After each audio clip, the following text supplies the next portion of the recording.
Hello friends, welcome to SSC coaching centre. मैं एक बात बोलूंगा आपसे, यूपी पुलिस वाले जितने भी बच्चे हैं तैयार हो जाओ। एग्जाम शुरू हो चुका है और एग्जाम से रिलेटेड ही क्वेश्चन लेकर के आ रहा हूं। कोई भी क्वेश्चन छोड़ना नहीं है, किसी भी शिफ्ट में पूछ लिया जाएगा।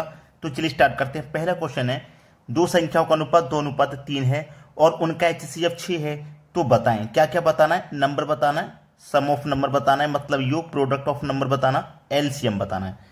देखिए, सबसे पहले नंबर बताएंगे। हमारे पास अनुपात क्या है? 2:3। तो हमारे पास है 2 और 3, यही तो अनुपात है मेरे पास। 2:3 है और HCF मेरे पास कितना भैया? 6। HCF मेरे पास कितना है? 6। तो देखिए, ध्यान देना, दोनों का मल्टीप्लाई 2 6 12 हो जाएगा, है ना, और इन दोनों का मल्टीप्लाई 6 3 18 हो जाएगा। तो सीधा सीधा सा सवाल था, खत्म हो गया। मतलब हमारे वो नंबर क्या क्या है? 12 और 18। सिंपल था। ठीक है, दूसरी बात, नंबर सम ऑफ नंबर, यानी कि नंबरों का हमें योग करना है। अब नंबरों का योग कर लो सीधा सीधा। एक नंबर 12 है, दूसरा 18 है, नंबरों का योग 30 हो जाएगा। ये भी समाप्त हो गया। ये भी नंबर भी पता कर लिए, नंबरों का योग। अब प्रोडक्ट ऑफ नंबर बताना है। तो प्रोडक्ट ऑफ नंबर बताना आसान है। पहले प्रोडक्ट का नंबर 12 है, दूसरे का 18 है, दोनों का मल्टीप्लाई कर दो, ये भी बता दोगे आप। ठीक है, 216 हो गया। अब क्या बताना है? एलसीएम। एलसीएम भी बताना आसान है। 12 और 18 दो संख्या थी, 12 और 18। 12 और 18 दोनों का आप एलसीएम लोगे, कितना आ जाएगा? 12 18 का एलसीएम 36 आ जाएगा। 36 से भी कटेगा 2 बार में, 12 से भी कटेगा 3, तो एलसीएम आ गया मेरा 36। तो आपने यहाँ पे जो क्वेश्चन था उसमें 4 वैल्यूज पूछी गई थी। नंबर बताना है, सम ऑफ नंबर बताना है, प्रोडक्ट ऑफ नंबर बताना है, एलसीएम बताना है। सभी चीजें हम यहाँ पे बता चुके हैं। अब देखेंगे अगला सवाल। अगला सवाल है, बोला गया है सरल करें। यहाँ पे सरल करने के लिए हमके लिए ये सम दे दिया गया है, इसको हमें हल करना है। 17.28 हमको दिया गया, 17.28 डिवाइडेड बाई एक्स दिया गया। ठीक है, डिवाइडेड बाई एक्स। ठीक है, उसके बाद में 3.6 यानी कि 36 मान लीजिए। 36 का मल्टीप्लाई 2 से करेंगे 72 हो जाएगा। ठीक है, 72। 36 का मल्टीप्लाई 2 से करेंगे 72 और 72 का मल्टीप्लाई 2 से करेंगे तो 144। तो ये बराबर के इधर आ जाएगा 144। क्लियर है ना? इतनी बात, कोई दिक्कत नहीं। अब एक संख्या बाद दशमलव यहाँ पर, एक बाद यहाँ पे, तो एक और एक दो संख्या बाद दशमलव लगेगा। दशमलव कितनी संख्याओं के बाद लगता है? ऐड कर लेते हैं। देखो, एक संख्या बाद यहाँ पर, एक संख्या बाद यहाँ पर, टोटल 2 संख्या बाद दशमलव लगेगा। ठीक है, चलिए, ये क्या है? 144 यानी कि 12 का स्क्वायर, और ये क्या है? 1728 मतलब 12 का क्यूब। ये 12 का स्क्वायर है और ये 12 का क्यूब है। तो 144 से 1728 कितनी बार में कट जाएगा? 12 बार में। 12 बार में क्यों कटेगा? क्योंकि ये 12 का स्क्वायर था, ये 12 का क्यूब था। तो हमने स्क्वायर से स्क्वायर काट दिया, तो एक बार का स्क्वायर बच गया, तो जो कि 12 है। तो हमारे पास x का मान कितना आ गया? 12 आ गया। सवाल खत्म। ठीक है, 12 बी ऑप्शन बिल्कुल सही जवाब है। चलिए अब देखते हैं अगला प्रश्न। अगला प्रश्न है, 12 संख्याओं का औसत 25 है। यदि प्रत्येक संख्या में 6 जोड़ा जाता है तो नया औसत क्या होगा? बेहतरीन क्वेश्चन। देखिएगा, एक बात हमेशा याद रखना है, हमारे पास 12 संख्याएं, 6 जोड़ने के लिए बोला प्रत्येक संख्या में। तो एक बात याद रखना, जब प्रत्येक संख्या में हमें 6 जोड़ना है, ठीक है, तो हमें क्या करना है? जितना जोड़ेगा संख्या में उतना ही जोड़ेंगे औसत में, जितना घटाएगा संख्या में उतना ही घटाएंगे औसत में। ये बात आप कंफर्म याद रखना।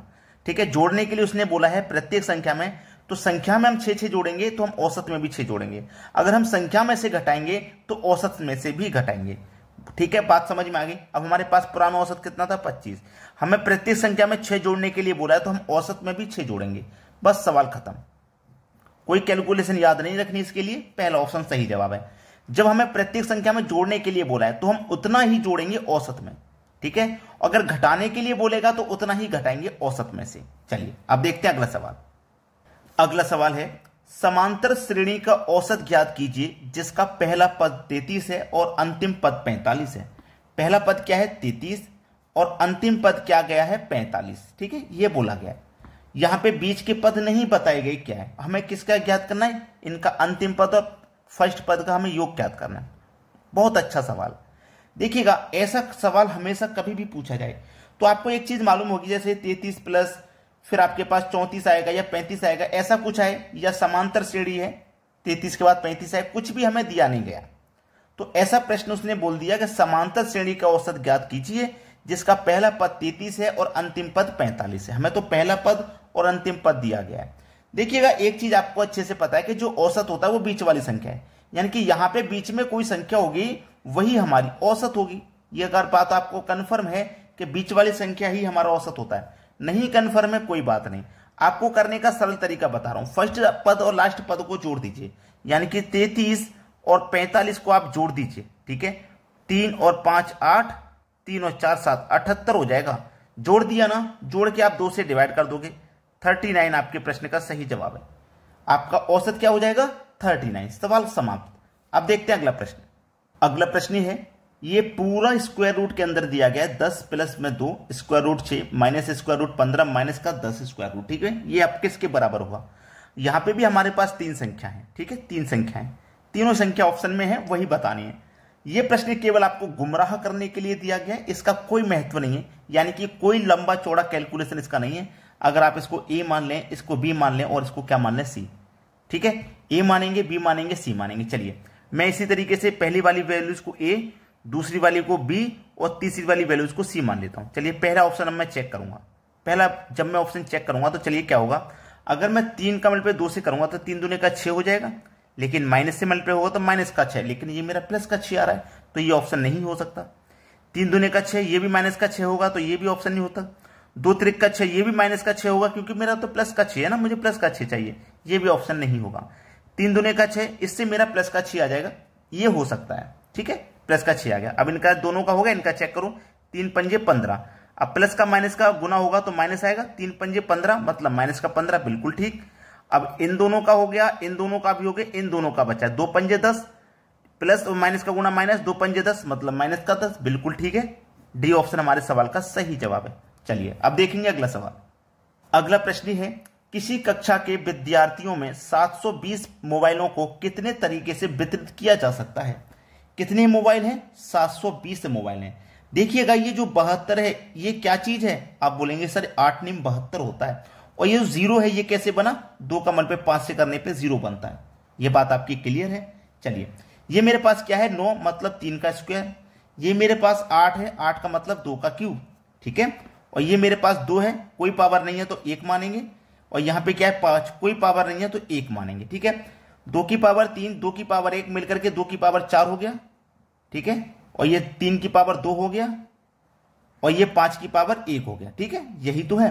अब कुछ नहीं करना, जो हमारे पास पावर आई है इनमें 1 जोड़ के लिखेंगे। जैसे 4 है, 4 में 1 जोड़ देंगे 5, 2 में 1 जोड़ देंगे 3, और 1 में 1 जोड़ देंगे 2। 5 त्रिक का 15, 15 दुने का 30, मल्टीप्लाई हो जाएगा सभी का, 30 आ जाएगा। तो मतलब कितने तरीके से वितरित किया जा सकता है? 30 तरीकों से वितरित किया जा सकता है, ये आपका सही जवाब है। अब देखते हैं अगला सवाल। अगला सवाल, 2% का मल्टीप्लाई 5% से करेंगे तो क्या मिलेगा? बहुत अच्छा सवाल है ये। बहुत सारे बच्चों का 2 पंजे 10 यानी कि 10% कर रहे होंगे, जो कि गलत है। वो गलत है, इसीलिए तो मैं यहां पे बताने के लिए आया हूं। आपको अच्छे तरीके से पता होगा कि परसेंट का मतलब बटे में 100 होता है। जैसे मैं 2 लिखूंगा, परसेंट का मतलब बटे में 100 होगा, गुने 5 लिखूंगा, परसेंट का मतलब बटे में 100 होगा, ठीक है। 2 तरीके से बताऊंगा मैं इसको, ये पहला तरीका है, ठीक है। तो परसेंट का मतलब बटे में 100 होता है। अब देखो 2 का मतलब 5 से कर दूंगा, 2 पंजे 10, 100 का मतलब 100 से कर देंगे तो ये 10,000 हो जाएगा। क्लियर? यहां तक 1 0 से 1 0 में काट दूंगा, ऊपर 1 बचा, नीचे क्या बचा? 1000। अब 1000 का मतलब क्या है? 1000 का मतलब क्या है? 10 गुने 100 1000 होता है। 10 गुने 100 1000 ही तो होता है। तो मैं 1000 को ऐसे लिख सकता हूं। अब 1 के बटे में 10, देखिए बटे में 100 का मतलब क्या है? यहां पे परसेंटेज का मतलब है बटे में 100। अगर मैं बटे में से 100 हटाऊंगा तो यहां परसेंट का साइन लग जाएगा। उसी तरीके से मैं यहां से परसेंट में से 100 हटाऊंगा तो यहां बटे का, यहां परसेंटेज का साइन लग गया। इस 100 का मतलब है यहां परसेंटेज का साइन होना, ठीक है, कोई दिक्कत नहीं। अब यहां पे 1 0 है तो एक संख्या बाद दशमलव लगाऊंगा तो हमारा आंसर हो जाएगा 1 दशमलव, मतलब 0.1%। भाई आंसर हमारा परसेंट में ही तो आना चाहिए, तो 0.1% इस प्रश्न का बिल्कुल सही जवाब है। क्लियर होगी ना बात सभी को? किसी को कोई दिक्कत नहीं है? चलिए अब देखते हैं अगला सवाल। अगला प्रश्न है 5√7 तथा 3√3 में कौन बड़ा है? बहुत अच्छा सवाल बोला गया है।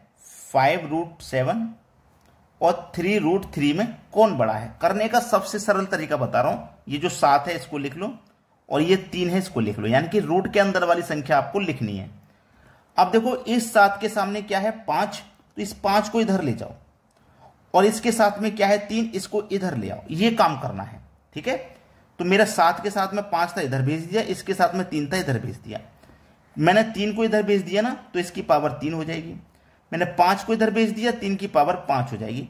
7 की पावर 3 का मान 343 और 3 की पावर 5 का मान 243। कौन बड़ा है? ये बड़ा है। किससे निकल के आया? 5√7 से। सवाल खत्म।